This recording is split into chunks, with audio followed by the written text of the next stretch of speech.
Buku Pak Kunto Wijoyo yang saya miliki pertama kali, Identitas Politik Umat Islam. Itu pun awalnya karena dulu saya aktif di Gerakan Mahasiswa. Buku ini di dalamnya juga akan menyinggung organisasi-organisasi Islam. Pak Kunto biasanya menyebut dengan istilah OPP.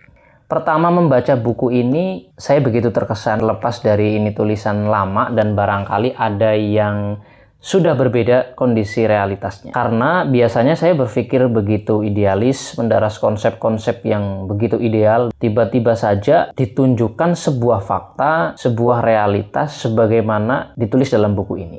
Rasanya nggak enak kalau saya menjelaskannya. Kita baca saja pengantar Pak Kunto untuk buku ini.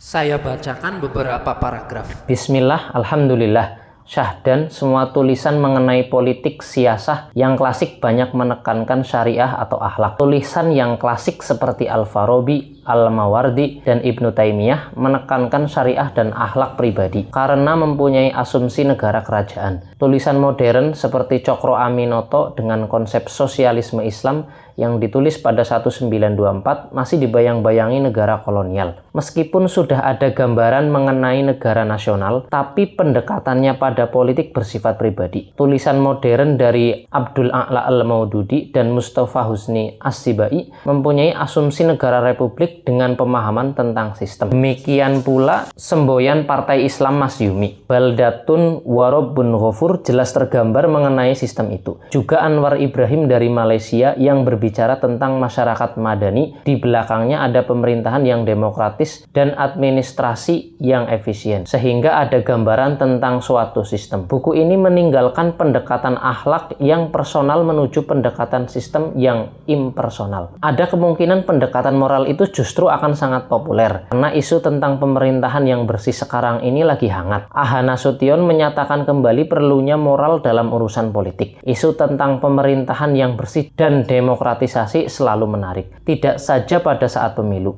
Apapun isu yang beredar, sudah waktunya umat Islam mempunyai sebuah dokumen politik yang tidak sekedar syariah dan akhlak, tetapi yang berbicara tentang kenyataan konkret, apapun definisi kenyataan itu. Jembatan antara akhlak dan sistem, moralitas pribadi dengan realitas politik perlu dibangun.